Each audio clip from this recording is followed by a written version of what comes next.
welcome to everybody. I'm sure we'll have a few more trickling in as well, so we'll keep an eye on that. If you'd like to comment in the chat, I'm seeing Surfside Beach. Welcome. Who all do we have here? Go ahead and say hi in the chat if you'd like to do that. Just a brief introduction. This standard disclaimer here. Hello, Charleston County. This program is supported by our funding from the Institute of Museum and Library Services through our LSTA grant program, as many of you are familiar with. So thank you, IMLS. And we have today Jess Herzog from the Spartanburg County Library talking about Reader's Advisory, and I am going to go ahead and mute and hand it over to her. Thanks, Tiffany. Hi, everyone. Thanks for being here with me. It's exciting to see that we've got so many people. I love talking about Reader's Advisory, and usually when I start doing it at work, people walk away. So it's nice that you've decided to join me here, bold of you, but that's still great. I'm going to be talking about a new model for Reader's Advisory that I've designed to help both seasoned and new staff that we have at our library systems. Most of you have probably encountered a lot of new staff over the last couple of years between everything that's happened with COVID, hiring freezes, unhiring freezes, lots of retirements. If your systems are anything like Spartanburg, you've seen massive turnover in your staff, especially in public services. So we have a significant amount of staff who are under a year old, as it were, or under 2 years old, and they are overwhelmed. And I think back to when I was first a Reader's Advisory staff member, and I was overwhelmed too. So I've tried to come up with a new model that will help everyone more easily embed themselves in Reader's Advisory. So I'd like to start by introducing myself. I'm Jess, as I said, my pronouns are she, her. I've been working in Reader's Advisory for a little over 12 years now at SCPL. I've been there for 13 and a half. I love it. It's my favorite thing to do at my job. I wish we got to do it more, but that's something that we'll talk about in a little bit. One of the things that I think about with Reader's Advisory and that we'll be talking about is why we read. The biggest reason that I read is because I like a challenge. I really like to have my brain pushed in different directions. I like to think about things in a new way. I like to have new ideas presented to me. That's my favorite stuff. And related to that, two of my favorite books this year, there's still a month left, but we're getting pretty close to the end. Didn't Nobody Give a Shit What Happened to Carlotta by James Hanahan, which is about a woman, a trans woman who is released from jail on parole for right in time for 4th of July in Brooklyn with her family, who is absolutely wild. And it's all about her trying to get a job and survive life in Red Hook in Brooklyn. It's a lot, and it's fantastic. My other favorite book is How High We Go in the Dark by Sequoia Nagamatsu, which is a combination of interlinked stories about what happens to this world after the permafrost up in Siberia melts just enough to release a prehistoric virus on humanity and how we're all impacted by that. They both made me think in different directions, think about different types of people than myself, and they're both very, very creative. I absolutely love them. In terms of Reader's Advisory, I think the trickiest part of things is accepting that I'll never have a perfect interaction. I almost never know if my patrons have actually liked books that I've given them or not. And that's hard to accept, that we don't know if we're actually doing the right thing or not. But that is a part of Reader's Advisory that you kind of have to live with, really. But the best part for me is that even if they never come back and tell us if they like the books or not, it's a great way to build relationships with your patrons. Our patrons love books. They love talking about books. They love librarians. That's why they come to us. And so being able to build that relationship on such a solid foundation as reading, which is such a big part of what we do, there's nothing better, I don't think. So let's see. This presentation is broken up into 4 parts and then questions at the end. First, I'm going to talk about Reader's Advisory and the way that we as libraries tend to treat it. Then I will talk about how the RA, what necessitated the development of the RA family tree. Then you'll get to actually meet the tree and see what it looks like and how it works. And then I've developed a worksheet for staff to help reframe their reading, which helps them reframe the Reader's Advisory conversation. So we're going to start off with the RA core service concept, which is kind of look at it as a silent service. When you think about Reader's Advisory, I want you all to be thinking about it. If you aren't already, be thinking about Reader's Advisory, but be thinking about the way that it's promoted in your library system and how dedicated your system is to it. According to EBSCO, this is as of 2019. Some things have obviously changed since 2019, but at the time, 82% of public libraries expected staff to provide Reader's Advisory services. 60% of those libraries, or 60% of those who answered the survey, actually provide in-person, face-to-face Reader's Advisory services. So we've got 82% that are expected to provide something, 60% that are doing something, but less than 20% of the libraries that responded have actual dedicated Reader's Advisory staff. Now think about how many library systems have dedicated computer and job help staff. How many have specifically circulation staff? Everyone has that, right? Children's staff, all of that. But even though it's a core service of what we do, over 80% of libraries are expected to provide it. It's not something that we're dedicating the same amount of time and resources to. So think about, how do you actually promote the RA services that you have, that you offer to your patrons? I know that for SCPL, we have a variety of different things that we actually offer to our patrons. We have 2 podcasts, like, review, and subscribe, y'all. They're great. I love mine that I host, of course. But we have a bunch of passive Reader's Advisory, which I think all of us do. We all have displays, we have bookmarks, we have staff pick recommendations, space out materials through the stack, through all of our shelving, in the AV area, in the book area, everything like that. There is, of course, the classic face-to-face interaction with patrons, where we talk to them about what books they're reading. We do plenty of staff training at SCPL. We do new NEO, our new employee orientation, and RA is one of the things that we talk about. And then we also have refresher training that all staff go through annually. And then we also have a book suggestion form on our website, so that if patrons are wanting a book, but they're maybe not interested in talking to us face-to-face, or live far away, or don't have time to come in, they can just fill out the form and get ideas from us. So we have all these different ways of promoting our RA services. But the way that we actually, or we have all these different services, but the way that we actually promote them is mostly through word of mouth. For a core service that we are providing, what are we doing to actually promote that we have it? Compare that to the way that we promote our programming. How much do you promote your programming? I'm guessing a lot. We do a lot. We do a lot to promote our passport services, which is fantastic because we have a passport service, which is awesome. We do a lot to promote our Spark space, which I love. We do a lot to promote to teens, but we don't do very much to promote the core collection service that we provide, which is Reader's Advisory. So we start thinking about, we don't really tell people that this thing happens. And then we have to hire a whole bunch of people who don't know that this thing happens, right?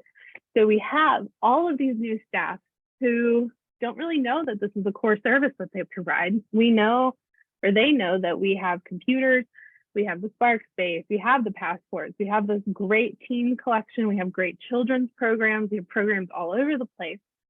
We have an outreach department, we have a bookmobile, we do homebound, we do all this stuff. They don't necessarily know that they can come in and get help finding the right book for them. So then we hire them and they realize that this is a service we provide and they're overwhelmed by it, right? So in my department, I have 9 staff total. 100% of us are expected to provide face-to-face Reader's Advisory services. 5 of those staff members have been there for about a year or less. I've had a lot of turnover in my department. As such, only 45% of my department is either confident or very confident providing face-to-face Reader's Advisory services on a regular basis. A lot of them are nervous. They're overwhelmed. We have 600,000 items in the collection. There's a lot to learn. Some patrons think we've read every single title in the building. I don't know why. I don't know who gives them that idea. But when you have patrons who come up and they expect us to be experts on the collection and you didn't even know this was something you needed to know, it's really overwhelming really, really quickly. So something for you all to think about as we're going through this. I mentioned COVID, we saw a lot of turnover. How was your system impacted by the Great Resignation, and how has that impacted your readers advisory services? Like I said, for us, there's a lot less confidence in my department. These are 3 of my staff members who have said when they've done readers advisory training with me, and I'm the RA expert in our system, I can't remember all of this that fast. There is so much to learn. I can't keep track of it all. I can't catch up. People do keep writing books. I don't know why, but they're doing it, so we have to follow it anyway. That's the other reason why readers advisory conversations will never be perfect, because you'll never know it all because they keep making more of them. So there's a lot to learn. This is a huge amount of information to try and compress down to something that's going to be sensible and easy to remember. Now, something to also think about when we bring in new staff who may have been patrons, and a lot of the employees that I've hired over the last couple of years have been patrons previously. They have specific terminology that we use differently. So who says stacks? I think we all say stacks. Do patrons know what stacks mean? No, they think of a stack of pancakes most likely, or stack of books. They don't know that that means a shelving unit. They don't know necessarily that we have terminology for urban fantasy specifically. They might not know what psychological suspense means, but they know what they're looking for, right? They might not know how to say, I want something that isn't explicit, but they know that Christian fiction is safe, so they're going to ask for Christian fiction, even if it's not what they want. So we've hired a bunch of people who have public patron-facing terminology, and then those of us who are more seasoned are not using that terminology, which adds the overwhelming aspect of it. So when we start to think about RA, we realize there's a communication divide. And the way that we as librarians and as library staff talk about readers advisory is not what our patrons understand. So a big part of the readers advisory family tree is kind of merging together patron terminology with staff terminology or librarian terminology, and finding ways in which they can equate to each other so that we can almost translate ourselves to our patrons so that they have a better understanding of what we're talking about. I have never given a book to a patron and said, this is the perfect psychological suspense, you're going to love it, and they've gotten what I've meant. But if I can compare it to another author, or say this is like one of those great books about kids with bad problems, and they're a little bit nuts, they're going to know what I mean, right? So we need to think about that. Now with family trees, everyone's probably seen a family tree. It seems like a thing that everyone knows. I learned about it in 3rd grade, I want to say.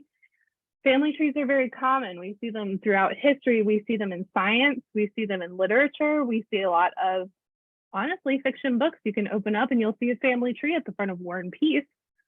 Not just War and Peace, though. There are other books that are not as long where you'll see this. This is actually Max's family tree, my horse. So this is a common thing that we see. We see it in math, greatest common denominator. That's actually a type of family tree. And then also, as patrons get older, their interest in genealogy tends to grow. So they become more and more likely to understand a family tree better rather than less over time. That means that it's something that we are very, very familiar with, right? Everyone can look at a family tree, identify the structure, and say, oh yeah, this is kind of what it looks like. That means that a good way to divide up readers advisory, especially when we're talking about genres and motivations for reading, is through a family tree model. So first things first, can't sell a book on plot. Anyone who's ever gone through a readers advisory training with me, I'm sorry, you've already heard it once before. You can't sell a book on plot. How many of you have ever had a friend who was like, oh my God, I love this book, it was so good. And then they tell you the whole plot and you're so bored by the end. My dear sweet best friend Ashley does that, and I'm just like, Ashley, I don't care. This is not winning it. And it's for another example of somehow you haven't had that happen to you.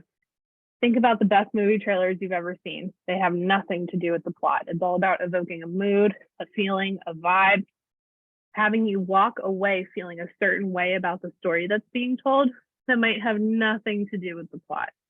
To think about Jordan Peele's latest film, Nope. For a long time, all we knew was the title, and there was a poster of a cloud that had some flags hanging off of it. How many people were fascinated by that? It evoked a mood and a place and a sense of feeling. That's what we need to do with our books when we're telling our patrons about it, but it's important for us to know what kind of genre markers they have that are going to fulfill what the patron is looking for. Nancy Pearl, most of you have probably heard of her. She is a quote unquote famous librarian, as it were, as famous as any of us can get anyway. But for those of you who have seen the librarian action figure, you may have one or one of your colleagues might, that's her. She is the former executive director of the Center for the Book at Seattle Public Library. She is very, very popular. And one of the things that she says is that we need to start thinking about what it is about a book that draws us in, as opposed to what it's about. So just telling the story isn't going to cut it. But when I say that, didn't nobody give a shit what happened to Carlotta, is frenetic, it's funny, it's fast paced, it's intense. It left my head spinning in the best possible way. That makes you want to read it, doesn't it? Highly recommend it, obviously. It's one of my favorites. But rather than me saying, oh, well, Carlotta gets out of jail and she meets her parole officer, but she gets lost on the way because everything in Brooklyn has changed and all this kind of stuff, it kind of bores you. So when we look at the family tree, the first thing that we need to do is acknowledge that this is a little bit overwhelming. I am not a graphic designer. I have a coworker who is, and you'll see her finished work on this later. But to start with, you can see that there are 3 different levels. You've got your group up at the top of 4. You've got your set in the middle, and then all these themes at the bottom, and then you've got a clown on the right. We'll talk about the clown a little bit later. To start at the top, we have grandparents. If you think about your own personal grandparents, my pop and mom, Elmer and Dorothy, they are at the end of my DNA. They're at the tippity top. Everything that has turned out to be me is something that they've touched. My parents, me, them. And so everything that they're involved with has their fingerprints on it in a certain way. So we have these 4 different grandparents. Intellect, which is to challenge the reader, right? What did I say earlier? I like a challenge. Those are my kind of books. Emotion. They're all about accessing and harnessing a reader's feelings in some sort of safe way. Adrenaline is when it's all about the pace. It's about the rush. That's where my mom lives. Those are my mom. All 4 of her grandparents are adrenaline, it seems like. Atmosphere is when it's all about the vibes. It's not necessarily the pace, but about the feeling of the place, feeling like you're there. This is where escapism comes into play really seriously. So something to think about, it's easy to identify what grandparents you're really interested in, what your final appeal is, or your motivation for reading, but it's also important to recognize what motivations you tend to avoid. For me personally, I avoid emotion like the plague. I don't want to feel who I am as a reader. I'm not interested in that all that much. And emotion and intellect are kind of 2 flip sides, right? Thinking and feeling. So that's something to consider with your readers as well.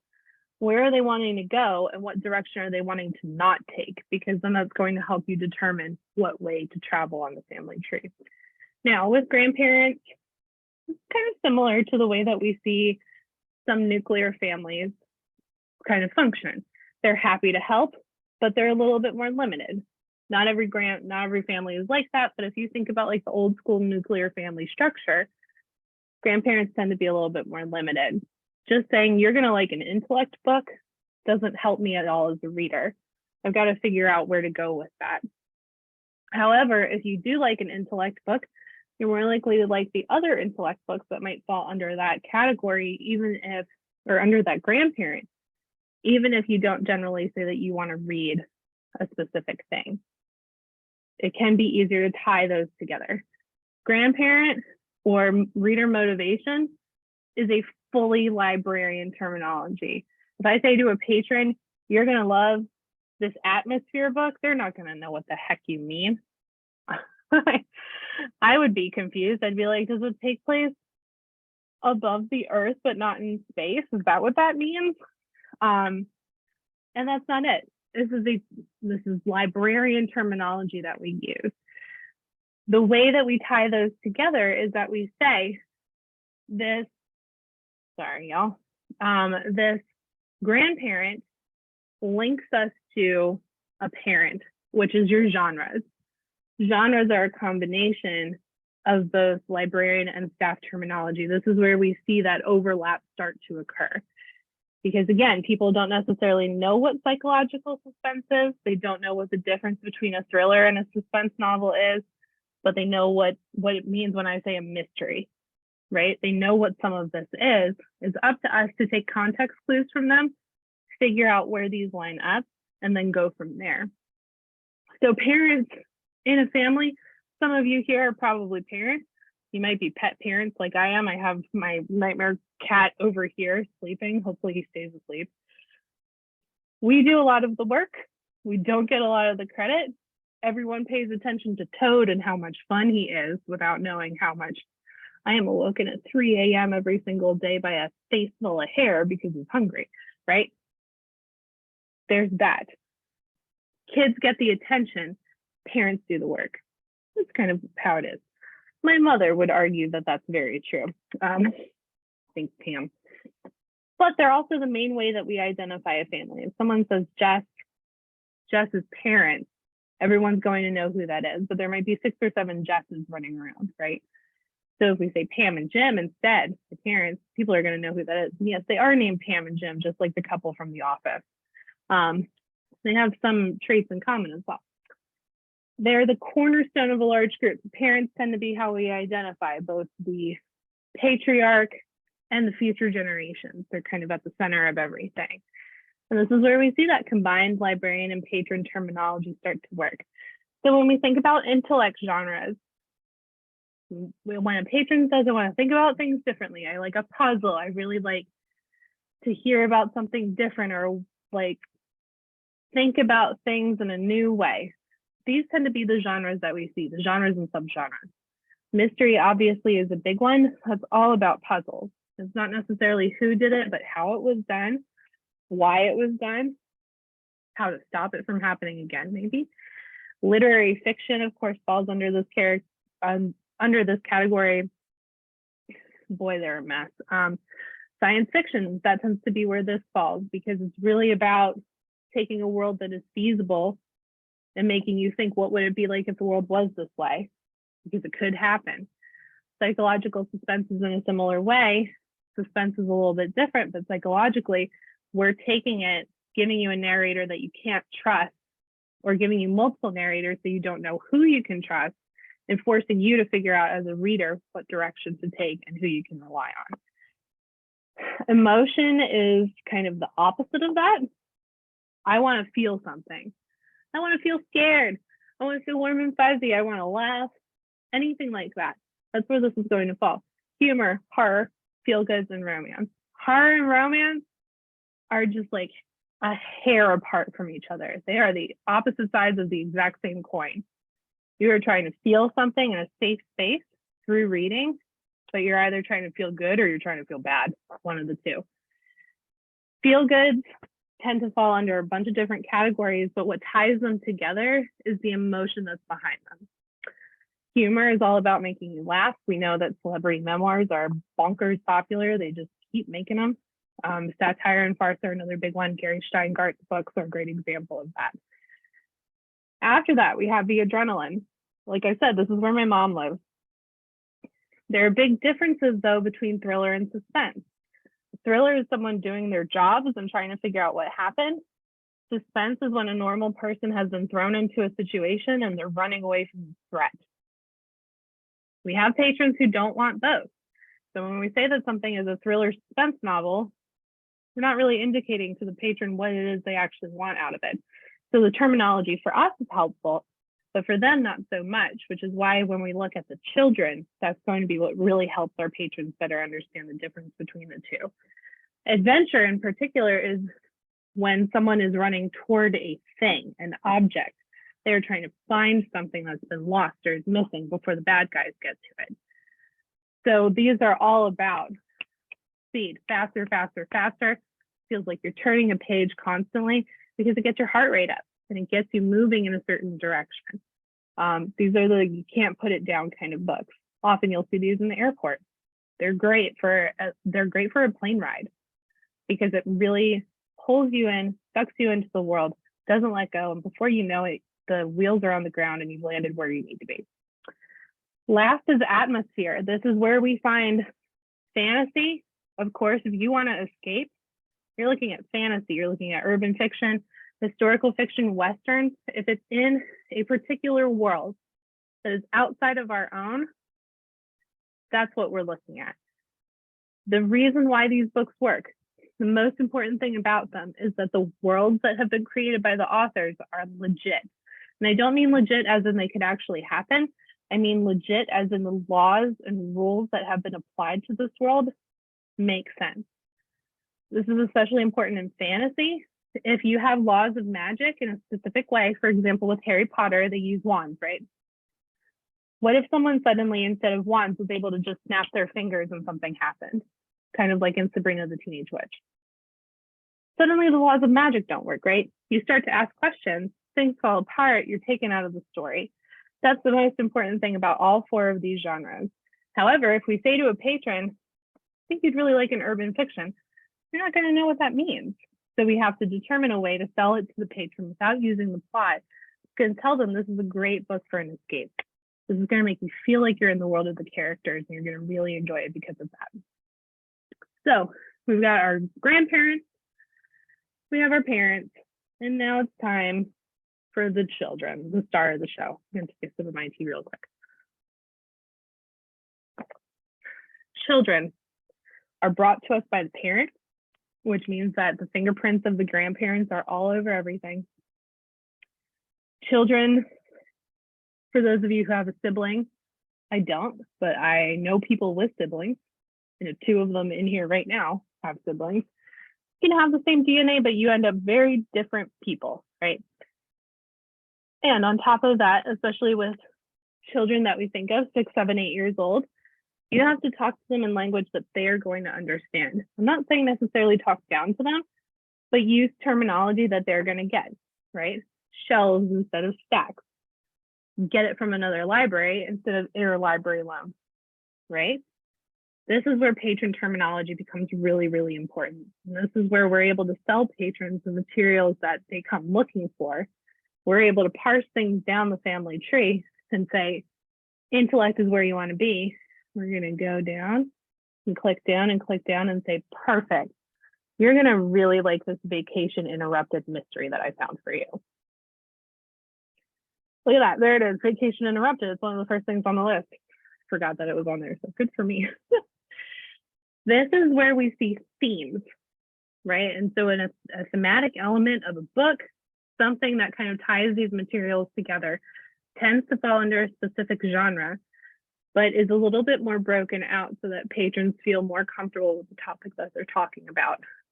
Unhappy families, of course, is a classic theme. Children with problems, that's one that I mentioned before, but real life monsters, travel, time travel, space travel, any sort of travel like that can fall under science fiction. Those are terms that patrons are going to know and understand.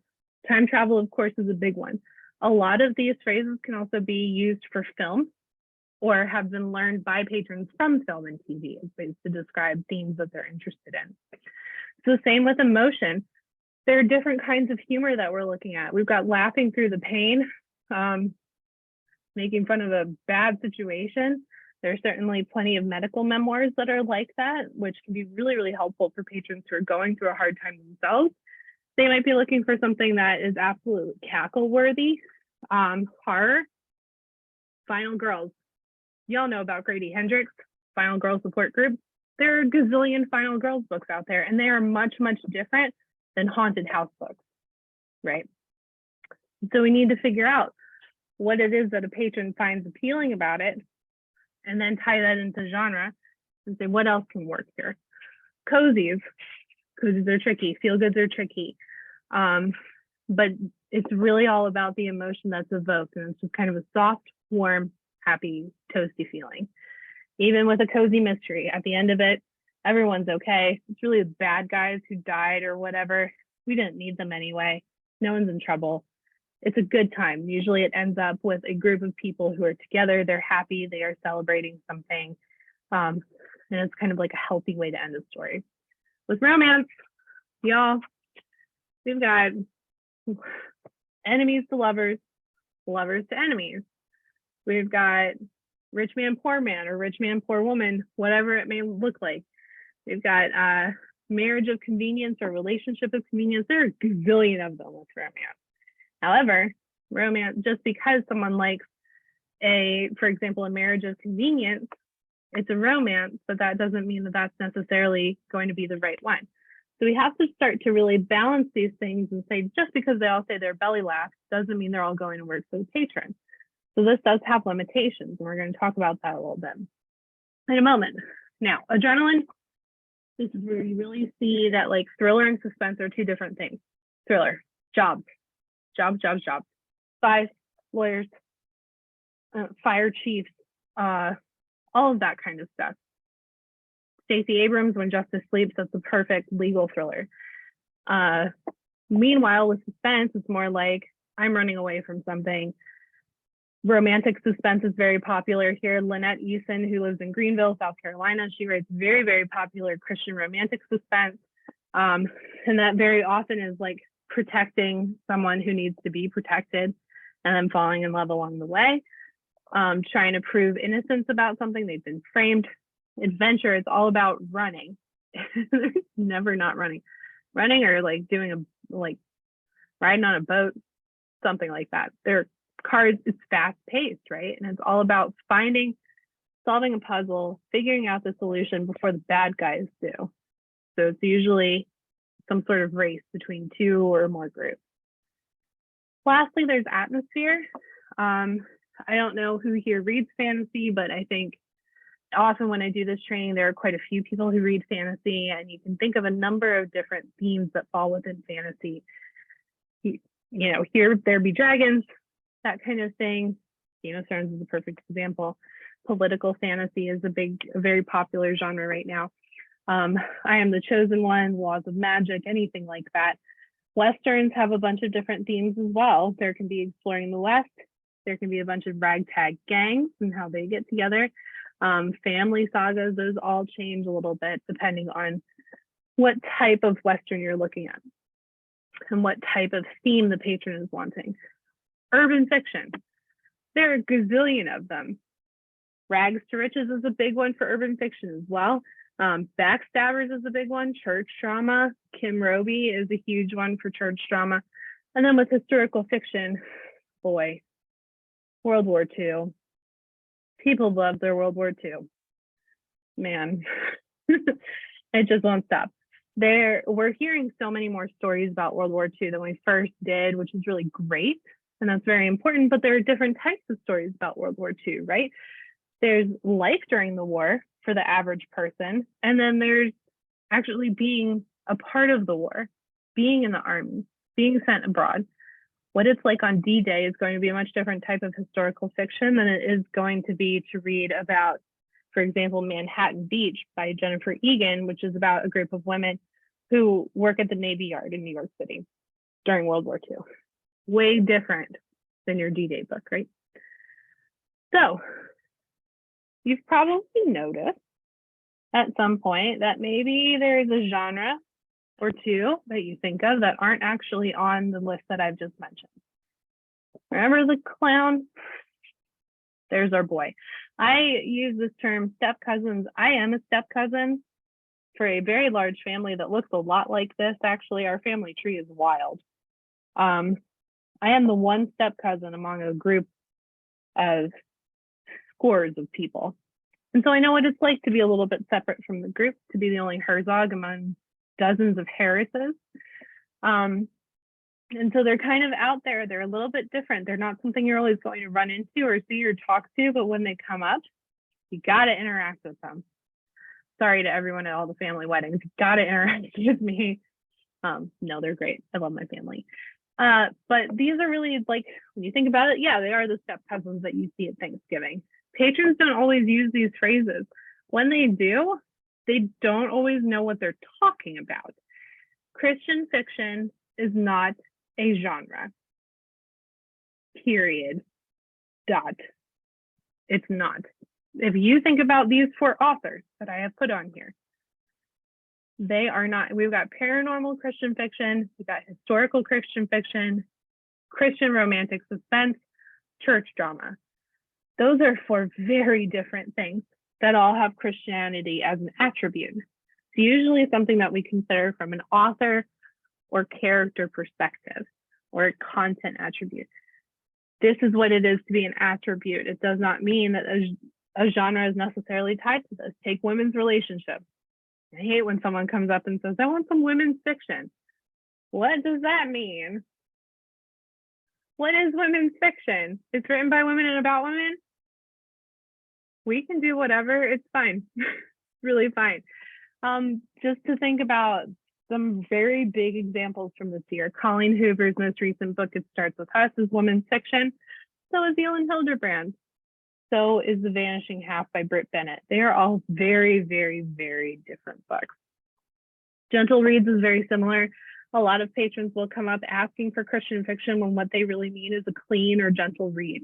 So it's extremely important when someone uses any of these attribute phrases that we actually dig deeper, use that as an indicator that we need to find out more information from the patron.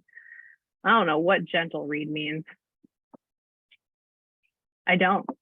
I have no idea. So it's very important. I also don't know what own voices means because I can't look at a person and say what own voices means to every single person on the face of this planet. You can't look at me and tell me what characteristics I'm going to want in an own voices novel. And it's the same for everyone in this room. So, however, when people use the own voices terminology, that is a sign that they want you to ask. So if it is used, always ask and say, well, what do you feel own voices means to you? Is it LGBTQ reading? Is it a specific community that we're wanting to read into? Is it people of color?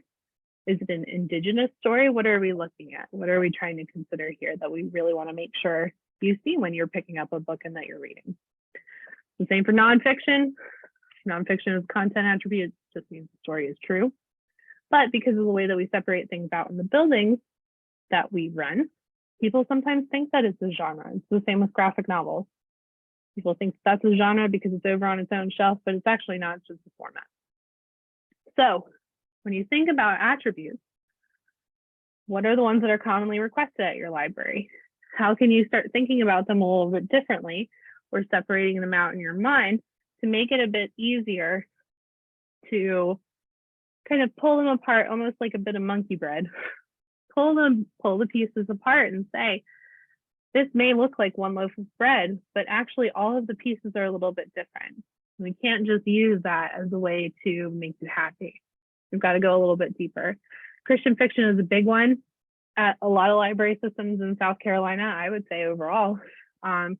Pretty popular in Spartanburg for sure, especially at some of our branches and our smaller communities. A big one for us, the thing that we get asked to pull out the most at our library building by far is the genre, it's urban fiction. Very happy to say that we're actually finally going to be able to do that. We have a shelving unit that we're going to be able to do that with. And that's going to help our patrons a lot who are looking specifically for that kind of escapism that they're wanting to read. So to look back at the original family tree, this is what it looks like, right? It's a hot mess. Like I said, I'm not a graphic designer, but I have an amazing coworker named Kalisha, who is a great graphic designer. She's very skilled. I like to humble brag about her because I hired her and then she left my department and got a better job, which is so rude, but I'm very proud of her actually. And she designed this. She took the mess that I came up with and turned it into this absolutely beautiful and very functional poster. And as you can see, it's very, very streamlined, much clearer Everything moves down the family tree, trickles down in just the way that it should. The intellect fingerprint is on everything that has an arc underneath intellect. And it's the same with the other 3 grandparents as well. So it makes things much clearer for patrons and staff. This is something that I've rolled out at some of our locations. I haven't rolled it out to everyone yet. But one of the things that I've heard from my staff, it's so much easier to understand. This makes so much more sense. I can actually follow this and what it means and how it can help patrons. It's working, which is really important to me. It can be ugly if it works, better if it's pretty. So thanks to Kalisha for that. Now, we've talked about RA for patrons. We've talked about the family tree. However, something else that we need to do as staff, especially for those of us who are more seasoned, is that we have to restructure the way that we think about the Reader's Advisory conversation. We can't continue to think of it the same way that we always have.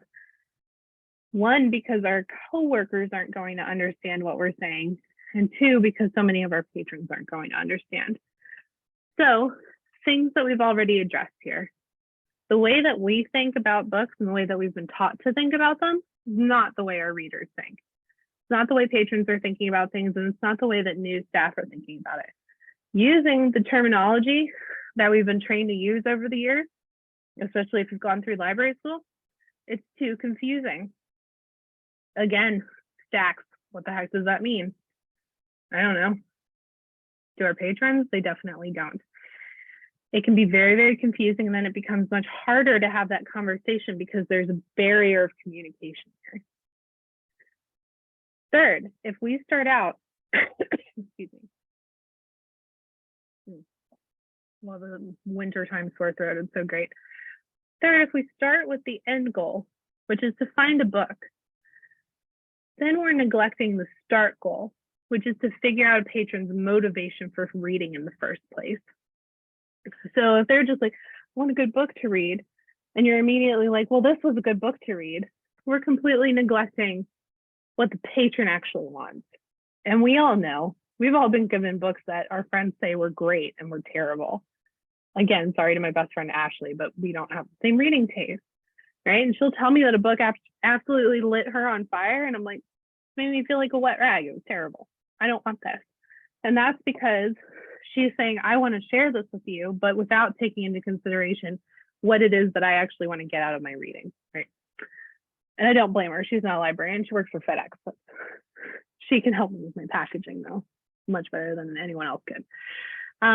Lastly, reframing the Reader's Advisory conversation is very important, because when we talk about motivation first, it gives especially new staff more time to talk with their patrons and get to know them before introducing the genre conversation. That's where things tend to get really sticky, right? Because there are so many terms, there's all these different themes, there are all these different genres. Starting with motivation, there are only the 4, right? Intellect, emotion, adrenaline, and atmosphere. One of the 4. So start out there with these simple quadrants, work through that first. If you have something that you can isolate there, it's going to be much easier for staff to move forward with that conversation rather than jumping in and just trying to figure out what's going to work as a theme and all of that kind of stuff. So this is the Reader's Advisory Family Tree worksheet that I've created for my staff and for SCPL, something that we'll be rolling out next year officially to everyone as a part of Reader's Advisory training, especially for our Reader's Advisory refresh course, which is our ongoing training. First things first, I start with a prompt of thinking about your own reading. It's much easier to Reader's advise someone else than it is yourself. We can say, oh, that book sounds good, but do we really think about why we actually like it? Something that I've had to do because I've built this training. It can be really hard to reflect on your own reading, though, because it feels like it can be very disparate. But you have to start looking at the themes and trends and what you read, what appeals to you, what you pick up and why, and then kind of go from there. Then you're prompted to come up with the last book that you enjoyed. So for me, it would be How High We Go in the Dark by Sequoia Nagamatsu, right? Why did I pick it up? I heard about it on Reddit. and I couldn't get the concept out of my mind. And I said, can I find a way to read this book? How can I do that? And I couldn't get it out of my brain. And we only own one copy at SCPL, and I was on the wait list for that. And then I finally got the Libby copy, and I was so excited. And it went from being just like a little buzzing in the back of my brain to being like at the forefront. I couldn't think about anything else. And I listened to it obsessively. I couldn't stop, right? How would I describe the book using patron terminology? If I say it's science fiction, my patrons aren't necessarily going to know what that means. But if I say it's, it's climate fiction, it's thinking about what the world looks like in the future when we've damaged it permanently beyond repair, the way that people interact with each other in a world where the pandemic has gotten worse instead of better. This is definitely a pandemic book. Thankfully, COVID hasn't been as bad as the Arctic plague was in this book, but it's also an own voices story. And it takes into consideration the perspective of the Japanese American people who have entered this country, and also Japanese people who are in Japan living close to Siberia and how the plague has affected them. So there are all these different things to think about. And then we say, how can we move up the family tree with that information and link it to a genre? So really, in this case, if you follow the steps of the family tree worksheet, genre comes last. And that's a good way for the conversation for Reader's Advisory to go, because genre can be the most overwhelming thing. And it's easy for us as library staff to just immediately say, we're going to go straight to genre, especially for those of us who have systems where we've pulled out mysteries into its own section, or sci-fi into its own section, or Western, like we have at SCPL. If you have that, it's very easy to rely on that. But we know now, and I mean, we have known, for anyone who has read any of those, one science fiction book is not the same as the other. Just like with mysteries, just like with Westerns, just like romance, they're all different. So if we rely on genre last as opposed to first, we are much more likely to get a nuanced portrait from our patrons that we can tie to the family tree, and that will help us guide forward with the path on the Reader's Advisory conversation. So there's all of that. I am here, the librarian is in. Does anyone have questions? I might have to stop sharing my screen so that I can see the chat.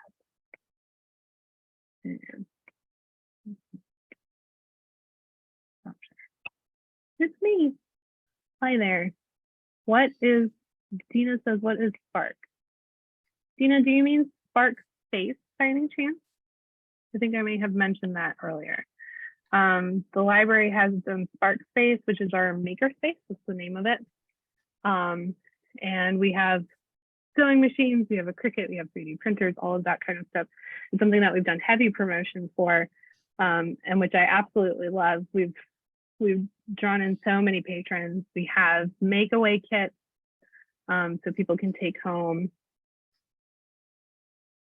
baking supplies, they can take home telescopes, all sorts of different stuff, musical instruments, everything. So it's really our big maker space that we have at the library. Does anyone else have any questions? How do you start these Reader's Advisory questions or conversations? Victoria says, Jess, why do you read? Or is there a more patron-friendly way you like to ask? You don't just like run up to everybody and say, why do you read? I wouldn't do that, generally speaking. I would probably say something like, well, I would like to too, trust me. I would probably say, well, think about why you read what you read. What, at the end of the day, what do you feel like you're trying to get out of your reading? Are you just, and then you can give an example. Are you wanting to escape? Do you like puzzles when you read? Do you want to like feel a certain way? This is kind of a good leading question because there are really only 4 main answers. If it was completely wide open, I think that would be harder for our patrons to respond to because they don't know how to describe what their reading goal really is. But if you say that, and then if you say, well, what is it that you like about your reading and what do you want to get out of it, and then give them the options to choose from.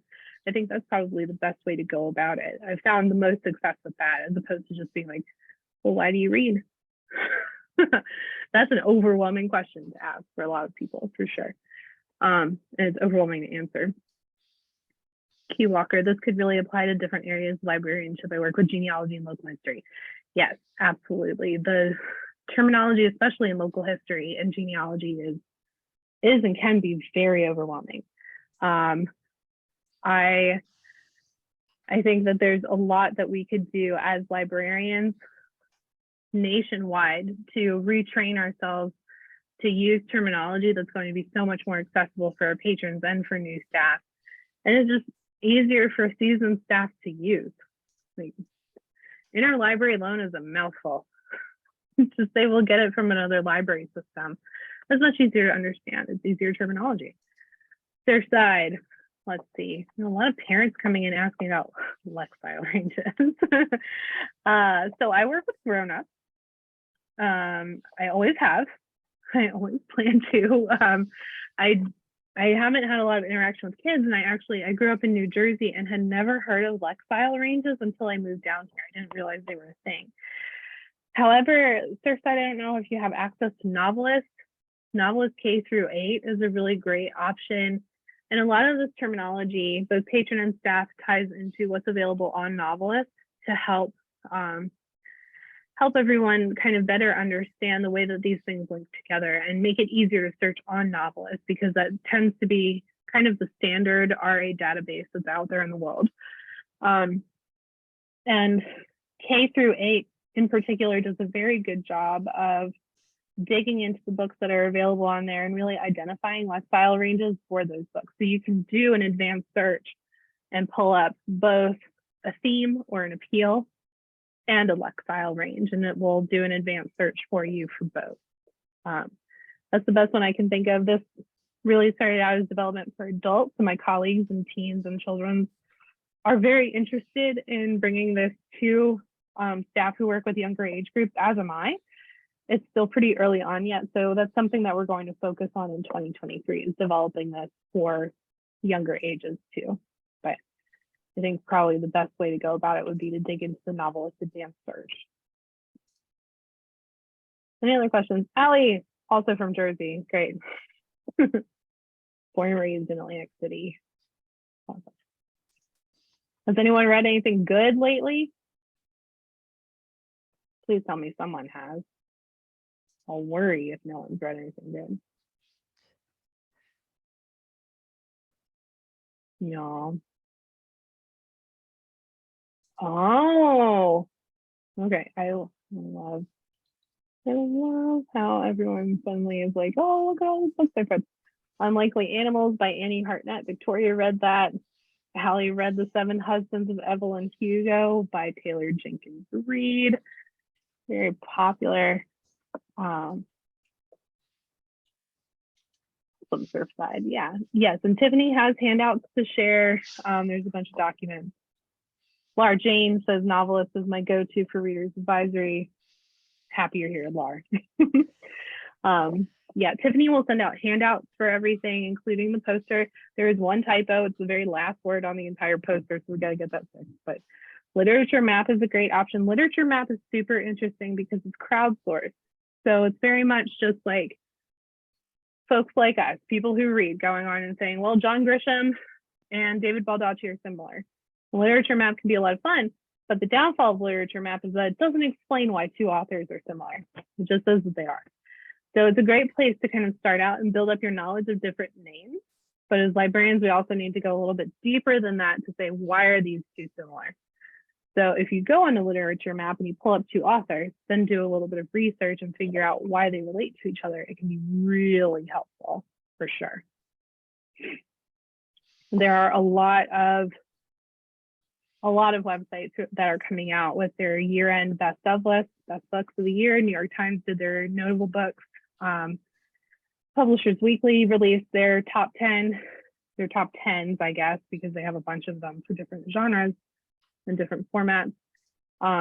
that's a great way to build up your knowledge very, very quickly, especially for new staff, because they're not necessarily going to be able to absorb everything backlist. But if it's fairly recent, it's going to be stuff that patrons are talking about as well, like Taylor Jenkins Reid. Evelyn Hugo seems to be the kind of book that just stays floating at the top. Thanks to Book Talk, her and Colleen Hoover, they're right there at the top. But if you can get people looking at those year-end best of lists are for sure. All right, our field, let's see. Is there ever any political aspect to your RA conversations with patrons? If patrons have strong political topics or controversies they do or don't want to see in their fiction. Any tips on how to tell whether to broach this with a patron? So I don't necessarily think about this specifically with politics, but overall, we all have limitations, right? There are certain things that I don't want to read. I don't need to read. Don't want to read it. I don't want it. It is completely fair to ask your patron, is there anything that you want us to avoid? We'll do our best. We are not perfect.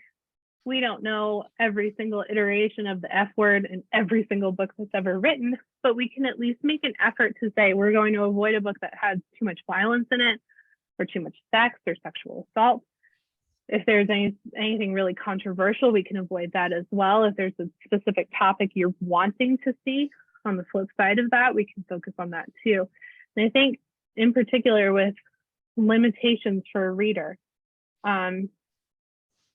it's the easiest way to frame it, the wisest way to frame it, and the truest way to frame it is we're trying to be respectful of what you're willing to read and make sure that we stay in that frame. So if you feel like, you've pulled a book and you're like, oh, this is kind of scandalous, you can say this has a lot of cursing in it. Just so you know, this is kind of not necessarily a big fat content warning or anything like that, but we want to be respectful of the patrons' limitations and their comfort. And I think if we come at it from that direction, from a compassionate direction, we can't go wrong. Whether patrons then start talking a little too deeply about a topic, that's a little more tricky, but especially if it's an RA conversation, you can usually redirect and start asking other questions about the book that aren't just political or about a specific topic that tends to be more controversial. You can kind of redirect and say, well, are you wanting something that's on the longer side, the shorter side? Is there a type of structure or format that you're looking for? That kind of thing, kind of redirect the conversation from there. Hopefully that helps. Any other questions? 259 here. You're welcome. Happy to help.